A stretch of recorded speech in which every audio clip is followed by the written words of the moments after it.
Hey, it's Patrick from EcoTech. I'm here with Tom Bowling from Biota. If you don't already know, Biota is a aquaculture facility based in Palau. Tom, thanks for coming. Oh, it's a pleasure. Thanks for having me, Patrick. So Tom, tell us a little bit about Biota. Okay, so basically Biota is all about aquaculture fish. There's a lot of reasons that we went that way, or that I went that way as far as a career move. I sort of was interested in marine science and fish breeding from a young age, but I also realized that the fish that I was raising were doing far better in the aquarium. There was, they were eating all the product from a young age, so it meant that they weren't fighting and being aggressive towards each other, and a lot less disease, things like that. So I decided to focus on breeding aquarium animals rather than collecting. So is everything from Biota aquaculture? 100%, yeah. All So right. I can actually say that we've never shipped a wild fish, at least not for commercial gain. We did do it a few times for a research project, which was, that was obviously a very different thing, and we weren't being paid for that, but that's it. The rest, all our product is 100% aquaculture. So how long ago did you start? I started breeding fish a long time ago as a kid, but Biota itself I started about 9 years ago in Palau. Okay. And it took a few years to get off the ground, but we started by doing a lot of common species like gobies, rainford gobies, a couple of blenny species, and then from there I worked into the harder stuff. Yeah, it's very clear from some of the unique species that you guys have been able to breed that you're doing something differently than some of the other people who are trying aquaculture. What separates what you guys do from what might be happening in other places? That's a good question. I think a lot of it is to do with location. We obviously have a big advantage by being in Palau. We have flow through seawater and we have natural plankton. Although most of our food plankton is actually cultured, single species copepods and rotifers, same as anywhere else. But I do think that being in the original place helps a lot as far as water parameters and also the fish health. So our broodstock, I catch them maybe in the morning, and by evening they're already feeding in the broodstock tank and not really, being stressed or worried at all. So it makes a big difference. So how many of your broodstock do you catch personally? At the moment, I've probably caught about 90% or more. Really? Yeah, I tend to catch the majority, but we have had some great projects. A few years ago, we got a grant from SPC, which is the Southern Pacific Secretariat in Namibia, and they helped us by getting a deep water rebreather diver. So we do rebreathing diving ourselves in Palau, but it's very specialized to go to 100 meters with equipment that can handle to collect the fish and then bring them up under pressure, and then we take a week slowly reducing the pressure to bring them up to 1 atmosphere. Oh, wow. And that was also with help with from the California Academy of Sciences, and we put together the chambers, so they helped us fund that, and then we brought out a specialist deep water diver, Brian Green, and they got down there and caught us some Borbonius anthias and a few others, some coloni, angels, and a few other fish that we worked on. That's obviously pretty traumatic for a lot of species to go through. It's a huge change, pressure, light, food, everything. So we didn't have luck with all the species, but definitely the Borbonius was something that happened within the first year, and that was a big highlight for us and in the community. It was great to have, actually right now we have F2 Borbonius, so that means we bred the juveniles that we raised the first time. They're now spawning. And they're just super healthy. It's great. So how do you figure out, you take a species from deep water like that, did you have knowledge about how they spawn naturally in the wild that helped you to figure out how to get them to spawn in captivity? Yeah, with a lot of the ones that we're doing, you already kind of have a baseline because they have a shallow water counterpart. So for example, the Borbonius, it's an anthias or related to anthias. And so we knew it was a broadcast spawner, and we knew that the larvae would probably be pretty voracious once they got through the sort of first stages. They then develop a pretty big mouth and they eat everything. So I was confident once we got eggs, I was confident that we could raise them. And I find with most aquaculture, really it's about getting the broodstock happy and getting eggs. And the raising the fish, it does vary, it does take research, but once you get the parameters dialed, then it's just about keeping the broodstock happy and getting the eggs. Now, with the larvae, as they're developing, if you're breeding a new species and they're spawning, do you have to try different types of foods at different stages of development? Absolutely. So basically, with every species that we breed commercially, we essentially have a recipe, I call it, to raise that fish. And so we literally have a period where we know that it needs, for example, a mix of feeds, or it needs a change of feed, and then on top of that, it's lighting, and then maybe even with some species, we feed the feed a certain type of algae, or not the other algae. So yeah, it gets pretty in depth. Yeah. So you are literally feeding the feed. You are making sure that they're getting the right nutrients. Yep. Now, you said you do a lot of that development for the plankton and is it copepods, and you're raising those specifically? Yep. Is that stuff you collect from the wild, or how do you start those? Yeah, I mean, all of our live feed, I guess, was originally sourced from the wild, but some of them are actually cultures that we share between facilities. They're a common species. They're found throughout the Pacific, so there's no problem in sharing them around. And yeah, some are just ideal. They either have a very small nauplii, so it makes them perfect for the first feeding of the larval, or they have just a better nutritional profile, for example, than Artemia. So it just depends on the size of the fish that you're feeding at the time. And then we have to sort of custom build the recipe and the formula for each fish, depending on the size. Yeah. So that's really interesting. So how did you knew that you wanted to do this, you knew that you wanted to breed and be in kind of the aquatic space. How did you end up selecting Palau as the place that you wanted to do this? Yeah, that no one saw that coming. It was definitely a wayward kind of tale that we got there. But the way I sort of discovered living in the Pacific was actually working for ORA. I was running the mariculture farm for them in the Marshall Islands, and from there I decided to go to Palau to try and find broodstock tridacna clams. And while I was there, I just fell in love with the place, and I think one of the bigger things that drew me to Palau was the range of species. So as you probably know, the further east you go from Indonesia, there's a pretty drastic decline in the number of species. And so Palau is kind of right on the edge. It's got about half of what Indonesia has, but that's significantly more than going east of there into the Pacific towards Hawaii. So it was enough range for me to build a business plan, I think. I think any further east, there is a pretty dramatic decline. So that was a big indicator for me that I thought that it was a suitable place. And it also has the US dollar and other things like that. Like, it's very stable politically, so also very safe family-wise, a beautiful place to exist. So it ticked a lot of boxes. That's awesome. Yeah. Now, Palau is a fairly small island country. Do you see is Biota a big part of what their economy is right now, especially during COVID? No, I wouldn't say a big part of the economy, but we certainly prioritize hiring locals, and I think that at the moment is a big difference. The families are very tight knit, and any job helps. So definitely we're contributing, but I wouldn't say a big part at this point. Although having said that, there's a lot of potential there to do something bigger, and I am hopeful that we can expand facilities and staff and really start supplementing a lot of the fish that are starting to sort of get limited in supply. Yeah. Right.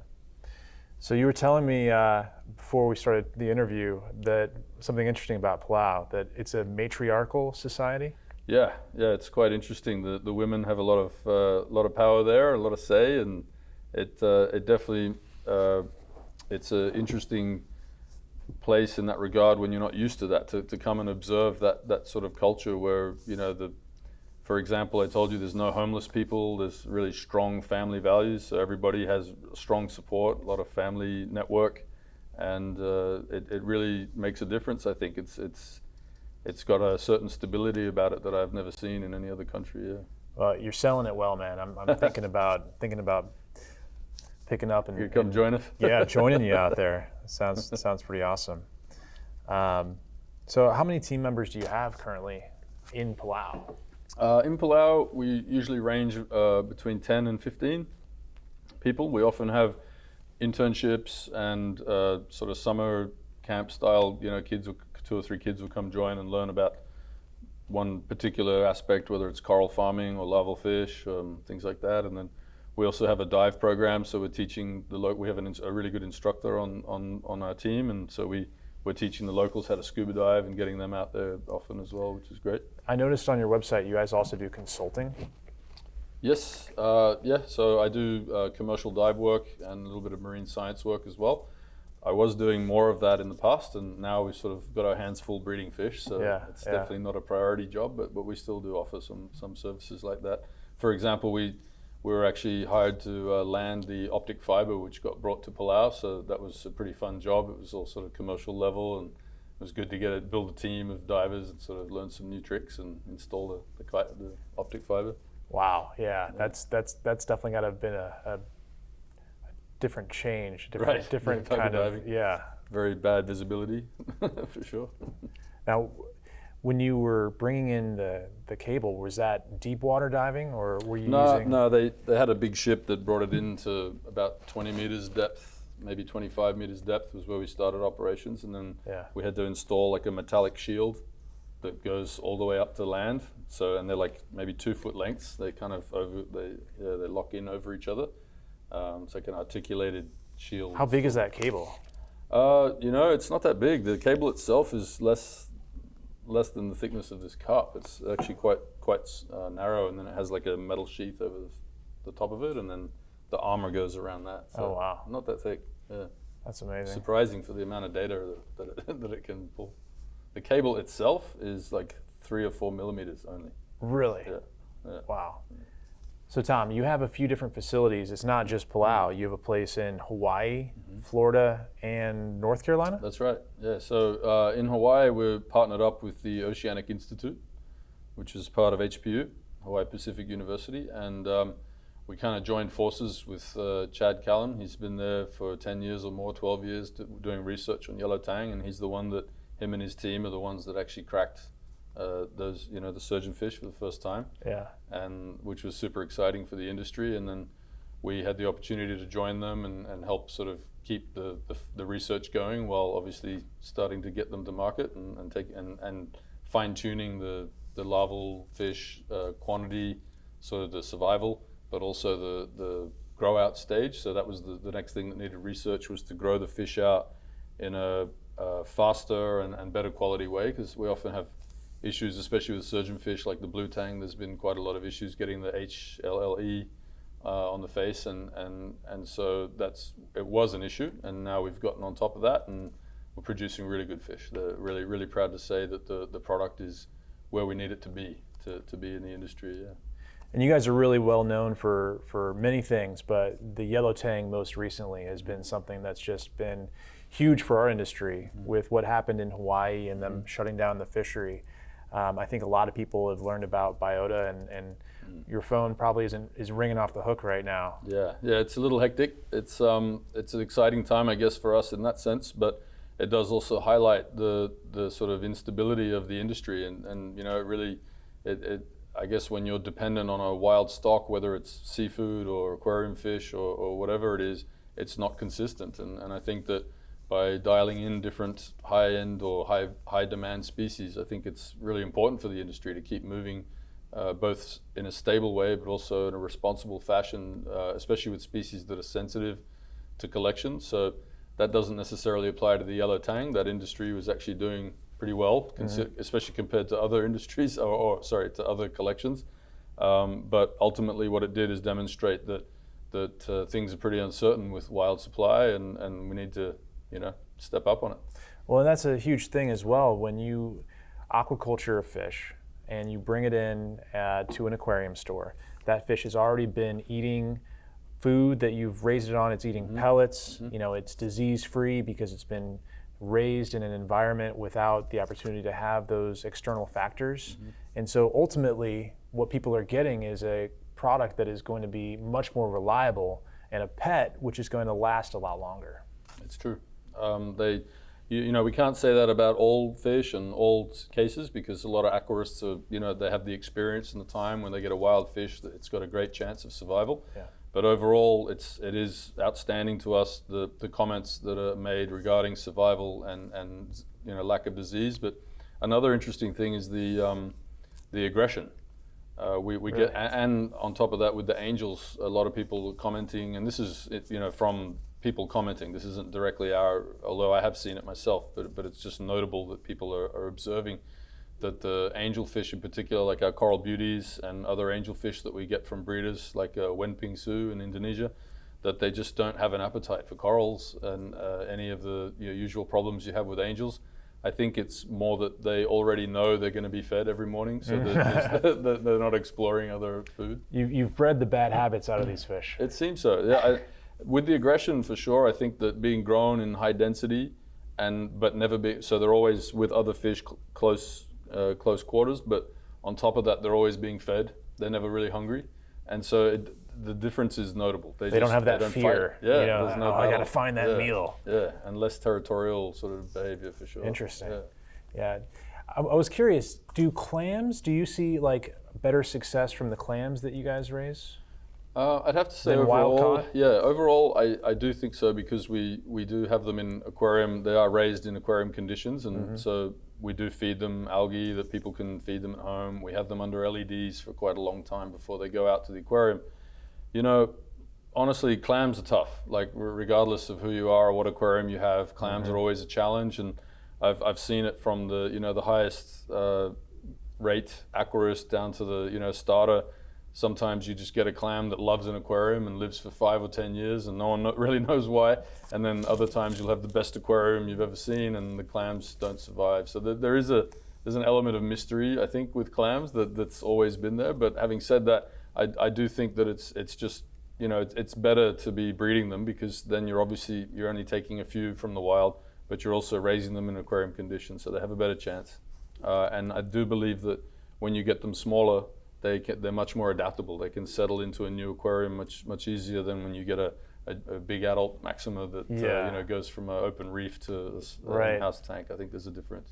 Yeah, I mean, obviously it's very different conditions, and even though we really try to simulate as well as we can the natural world, we're not at the end of the day. And it's interesting, the spectrums that we create inside of the aquarium space, and the colors that we get from our corals, they aren't exactly what you would see in the natural reef. Right. But do you think, because you keep the biota, corals and clams under, different aquarium-related lighting, that you have more of a chance to see what they're actually going to look like?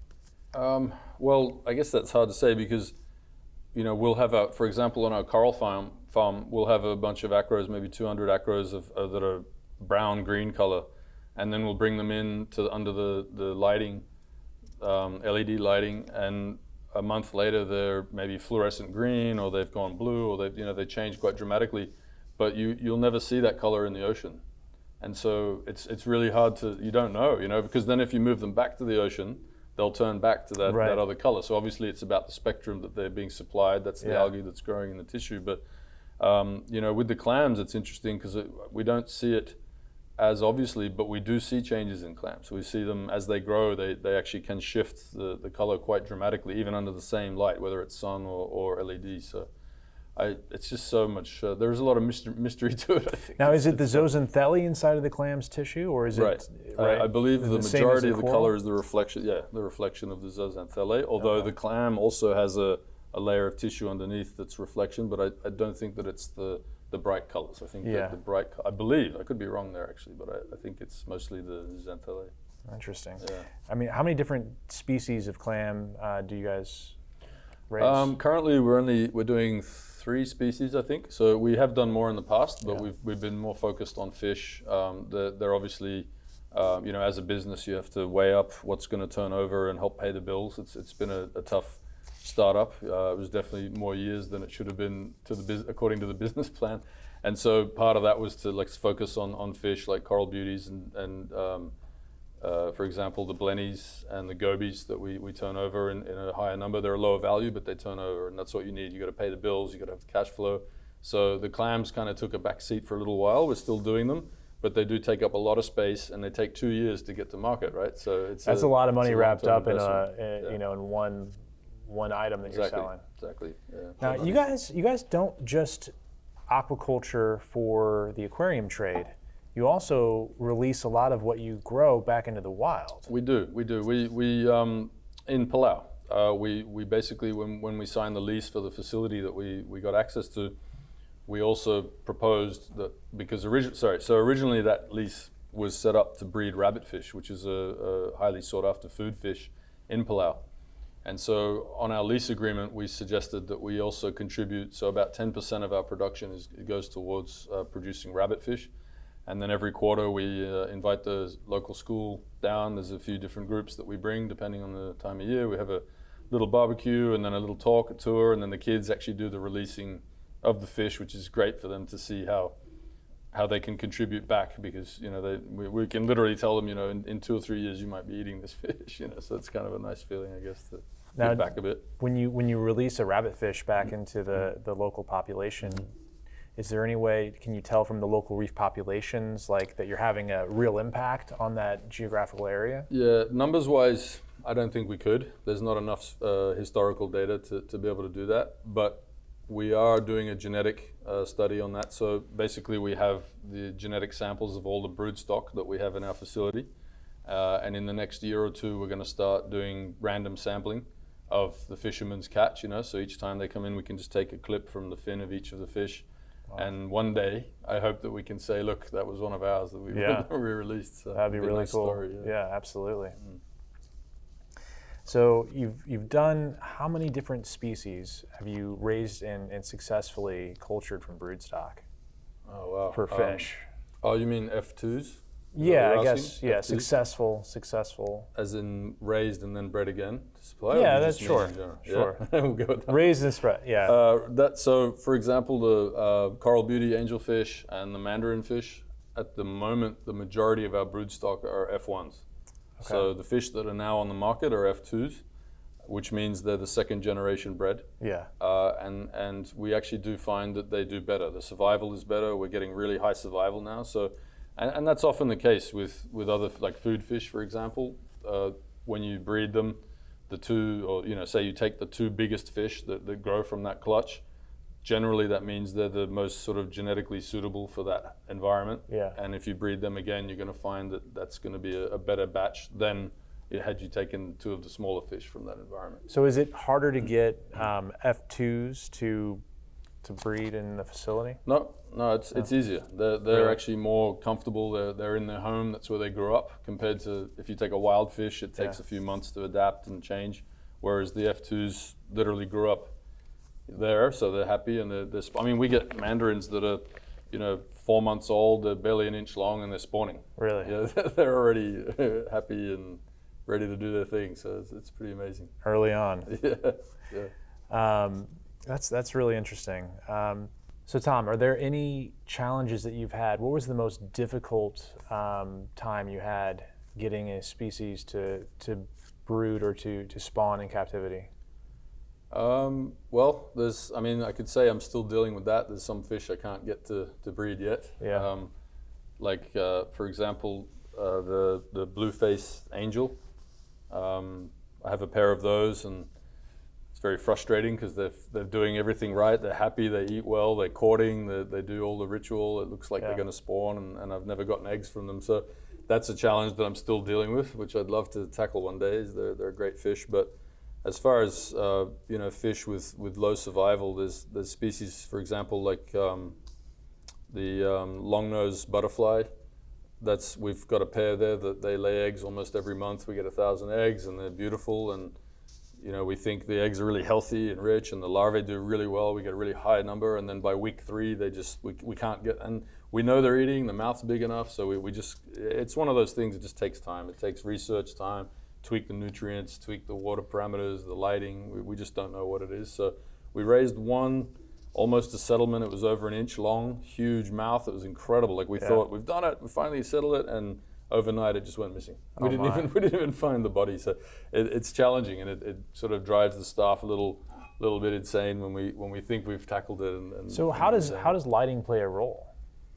Well, that's a good question, and probably one I don't have all the answers to. But we're working on it, and certainly I think with some species, there might be a dramatic change, like maybe they go very deep during the development, Okay. or they perhaps during the day maybe they go deep and then come up at night to feed. A lot of fish do that naturally as adults, so it's possible that some larvae do that. So it all depends on the species, and that can, you can study them and look, for example, the size of the eye and little indicators like that, or where they sit in the tank. Sometimes you light up one end of the tank and leave the other end dark, and we'll see them all stay in the dark, so then we know, okay, they prefer the darker, so then we don't. But then other species, you light it up and they all sit directly under the light and feed all day. So it really is down to each species, and that's, I guess that's the fun and the frustration of what we do. That's cool. So in Palau, you guys have bumphead parrotfish that spawn in the wild. That's right. And I've seen videos of this on YouTube, and it is just a stunning display. Yeah. So you went out and you collected some of the sperm and eggs from the water column? I did. So that was a project that took about 4 years till we got the first batch of bumpheads through, but we did manage to get eggs and then raise them. It did cause a bit of contention. You got in trouble when you did that. I did get in trouble. Well, not in trouble, because that would mean that I actually ended up with a fine or something. But what happened is that... Well, why is that not allowed? Generally? The thing is, no one's done it before. Okay. So it was a state of confusion for all of us, because I did have permission from what I thought was everyone I needed permission to do it. Yeah. However, they weren't quite clear on what it was that I was doing, because the bumphead is a protected fish, as it should be. It's overfished around the Pacific, and Palau is one of the few remaining places where there's a healthy, like, wild population that is actually producing eggs and repopulating on its own. So there aren't many places left that do that. Having said that, that means that they're producing every month. The output is potentially billions of eggs, and so from that you maybe have a 0.01% of those are actually re-recruiting to the reef. It's very low survival, as it is with most fish, which is what makes aquaculture so amazing, right? Because you get access to all these eggs without having a negative impact on the environment. So when I dive, maybe I take a few thousand eggs, maybe up to 10,000 eggs, and from that, which is essentially negligible from a billion eggs, right. From that we might be able to raise 1,000 fish. And so it took us years and years of tweaking, and finally we got to the point where we know what they need, and now we can raise them pretty regularly. But to be honest, they grow so big, and we don't have a full-scale facility to handle that. So I always have a population there to demonstrate that we can do it, but ultimately we end up releasing them, and that's part of the restocking program as well. Having said that, we're hoping to get involved in a restocking program in Guam, where they used to have them and they no longer have them. And what we're looking to do with Fish and Wildlife in Guam is actually reintroduce a population of bumpheads to the reef there. So that's really exciting. That's something that gives me a lot of, I guess, energy to go keep diving and do something like that. So, if you were to reintroduce a species like the bumphead parrotfish, that sounds like there's a lot of bureaucracy and a lot of approvals that you would need from different folks. Yeah, it's definitely, at minimum, a gray area. However, like I said, we have Fish and Wildlife, and all the research institutions are on board. They all really support it and love the idea. So it's not just bumphead parrotfish. We're also working with a project at OI to do one of the square-tailed grouper. It's a Plectropomus grouper, and that's another one that's been hit hard. So we're actually looking to start a reintroduction program of those species as well. So this is more about, I guess, supplementing the pressure from fisheries with species like that. So in the future, as they do, they've done it before, and maybe not correctly, like with salmon, for example, they overstocked in places where salmon didn't even exist, and that's affected wild fisheries. And I think that was a process of learning how does this work, and now we know how not to do it. So now we're at the point where we can do that, but we do it with native species that are directly under pressure. We can restock those because we already know that the wild ones are being removed. So there's a sort of natural give and take, as it were. So we have a few questions from our experts. I wanted to maybe get through a few of these, and maybe we could do a rapid fire and just see if we can get some information here.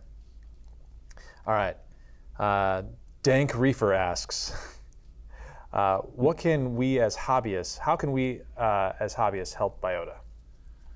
Okay, well, hobbyists already are. They're buying the Biota fish, but certainly on top of that, the promotion and encouragement of our staff and our product, it really helps. The Facebook and the social media style conversations are fantastic. I love reading the messages and the experiences, and people send photos and videos of their fish. It really gets our staff excited and helps tell the story. And I will say, and I'll add to that, buy aquaculture products in general. I think it's going to support the industry, and it sends the right message, and it, you're supporting the supply chain of people that are doing this right.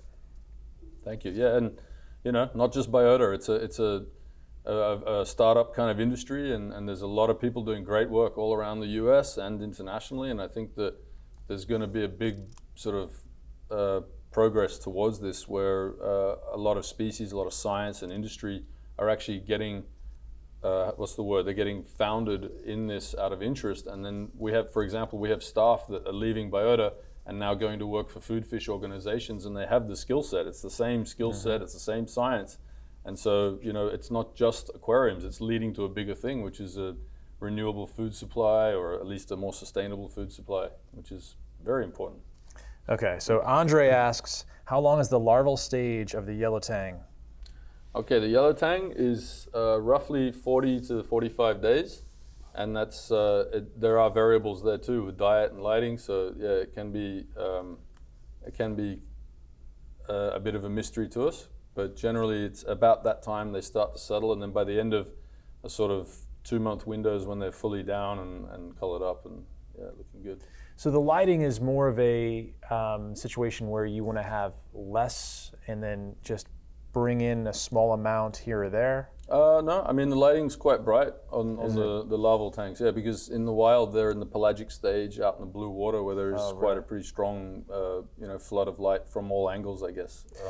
So if you have a fish that, a larval stage of the yellow tang, where you don't provide enough light, they may not react as well? Yes, and a big part of that is not being able to see the feed. I think that's a huge one. Is predation. Is that they're relying on not just the intensity of light, but also contrast.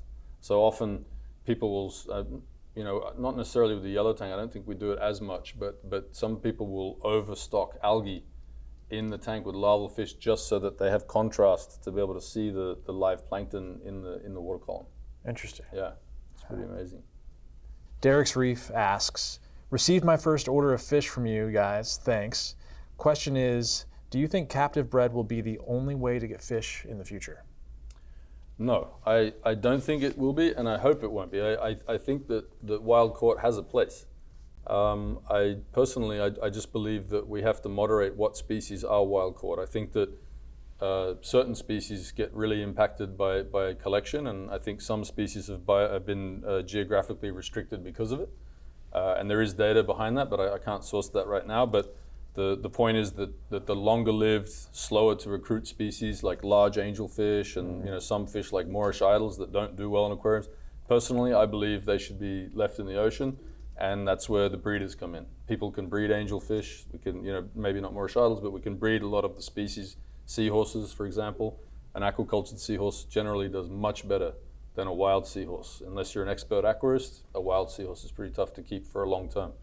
So I do think that there needs to be more regulation. I think that there needs to be essentially a B, C style list, and essentially the collectors are opened up to the fish that replenish and repopulate quickly. That's a perfect species for wild collectors, and it does work.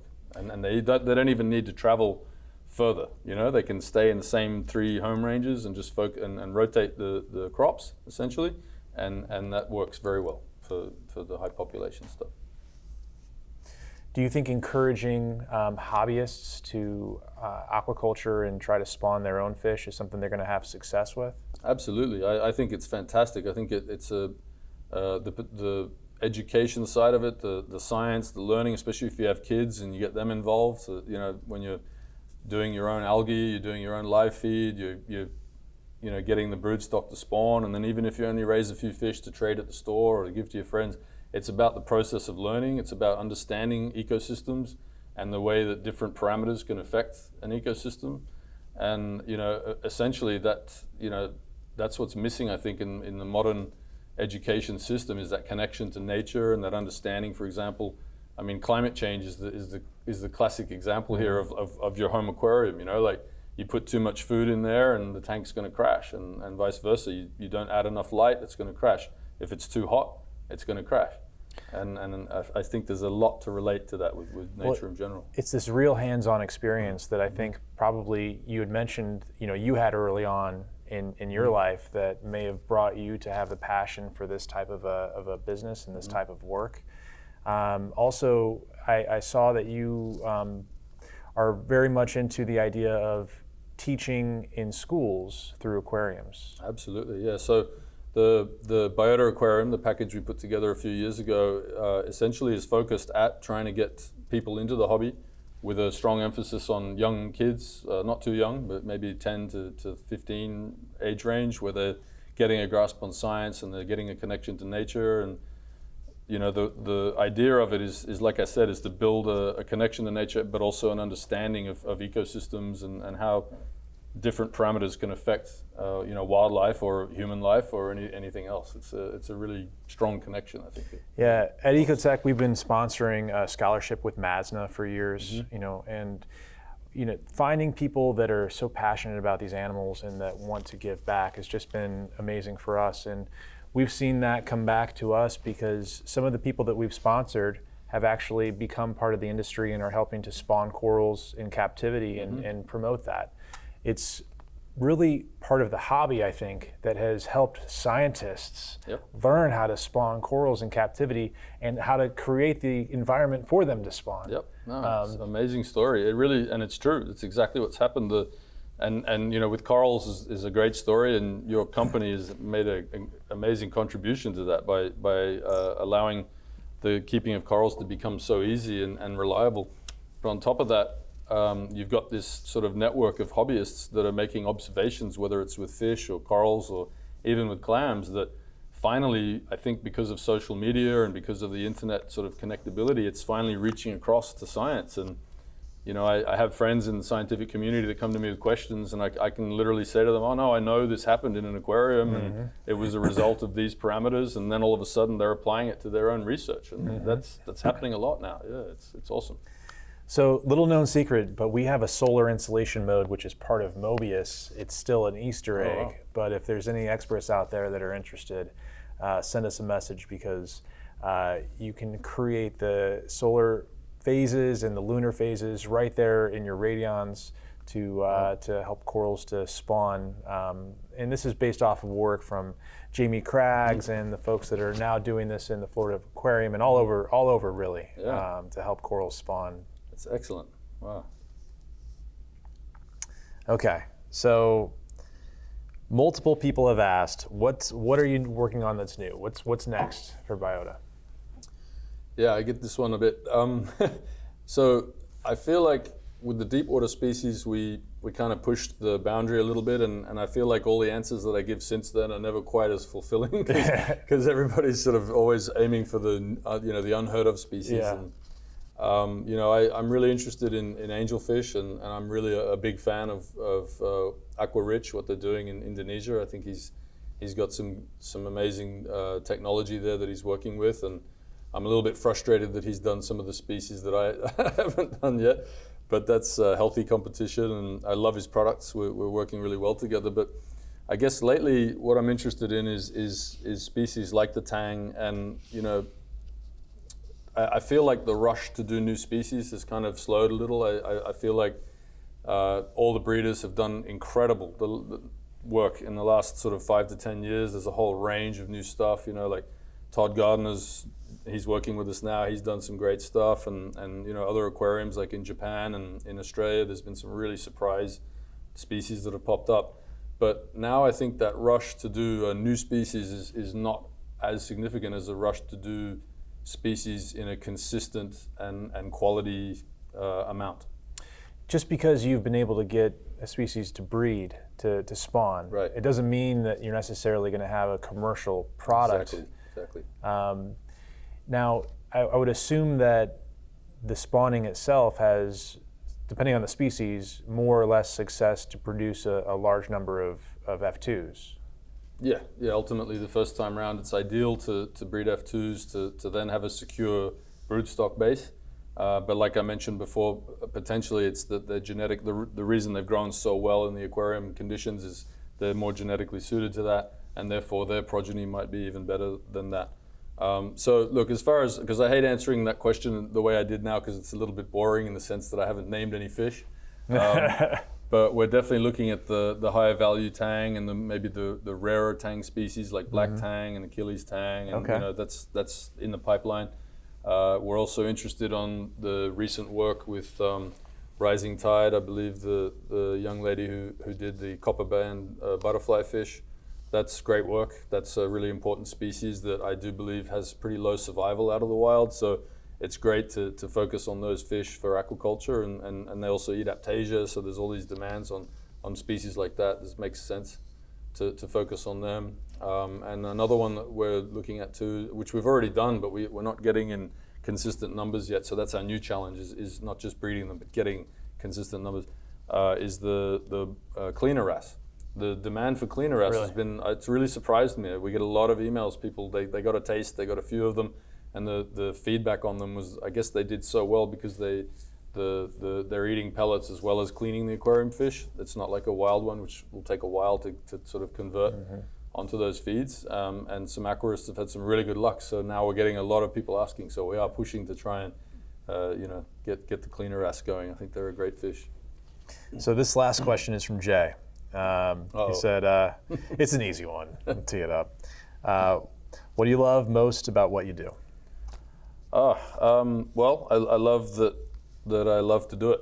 I guess I'm so lucky that I get to dive all the time. I get to collect the broodstock, which is, you know, so here I am promoting aquaculture, but I do have to get broodstock, and it's a really fun part of the job for me to find the right fish, to make sure that there's a stable population where I'm going. That's a big part of what we do, is actually do an assessment of the area, and then as long as there's not just two of them, you know, if we see a healthy population, then we know we're not going to have a big impact by taking maybe 2 pairs or 3 pairs back to our facility. And then as part of our permit requirements in Palau, we actually take more than what we've taken from that in a year or so later. We'll actually take some back and reintroduce them back to the population, so it'll be the progeny. And we also recycle our broodstock sometimes. So with some species, we notice they do really well for a year or two, and then either they're aging or whatever it is, we do see a little decline in the fecundity, in the number of eggs. So then we'll actually take them back to where we got them and re-release them back where they came from. So it's like they had a little holiday with us, I guess. So, you know, I get the sense that you're not sitting behind a desk very often. No, I don't do that very often. No, it's definitely a dream come true for me to be able to be in Palau, and you know, we have a lot of time on the water, and it's just incredible diving. So that is, that's what I like to do, get underwater. All right, Tom.